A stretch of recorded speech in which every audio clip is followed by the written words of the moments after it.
Mercedes-Benz. When you see one driving down the road, you think, wow, that person's doing really well for themselves.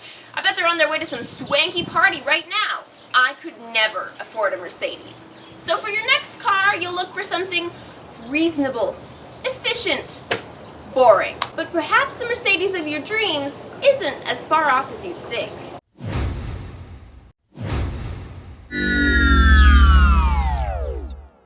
This is a Mercedes C250, and this model's baseline asking price is $32,000. Now that may seem like a lot, especially if you're not familiar with the current car buying climate. So let me fill you in. The Ford Fusion, Honda Accord, Dodge Charger, and Dodge Challenger can hit the 30 grand mark no problem. In fact, all of those cars can exceed that price point if you attempt to add any sort of packages to them. Even the unassuming Jeep Wrangler can outprice the Mercedes. But for $32,000, you might not get everything you want in the Mercedes. For example, you don't get any fancy chrome rims. Oh no. And no rear camera or GPS either. Not that I would recommend a Mercedes GPS system, as they're notoriously bad and can only get you to two places reliably: McDonald's and other Mercedes dealerships. Another problem is the engine. This turbocharged 4-cylinder is said to be more efficient and reliable than its V6 predecessors, but it suffers from a terrible case of turbo lag. When you put your foot down, it takes half a century to respond, leaving you in the lurch when you're attempting to overtake or change lanes. Now I know what you're thinking. Cece, Mercedes are cool and all, but what if I want something louder, faster, flashier, more American, and for less money? Well then, you may be interested in this. This is the 2014 Chevrolet Camaro. It's one in a long line of legendary American muscle cars. This is the 3.6-liter V6 version, but even it has 323 horsepower. That's 122 more than the Mercedes. And the V8 model has 426 horsepower.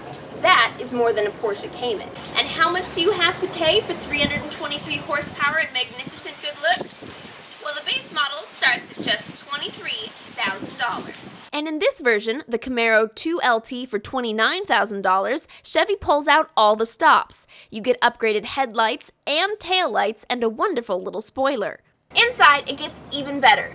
Leather seats, some fancy dials on the center console that make you feel like you're in a race car, a heads-up display, a GPS, which shows up in the heads-up display, and a backup camera, which is good, because the rear window in this car is pretty much non-existent.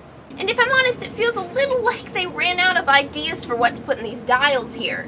I mean, when am I going to need to know transmission temperature? Pretty much never. The Camaro also isn't what you call practical. The trunk is barely large enough to fit one standard-sized suitcase, or if you're unfamiliar with standard-sized suitcases, that would be one medium-sized goat. And the back seats are only seats if the driver sits super far forward, or if you don't have any legs. But you don't really buy a Camaro for practicality. You buy it for looks and speed.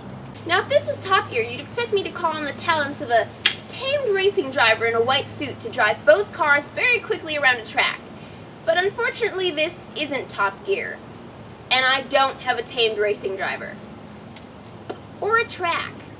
So you're just gonna have to take my word for it. This car is awesome. And whether you go for your dream Mercedes or your piece of American history is up to you.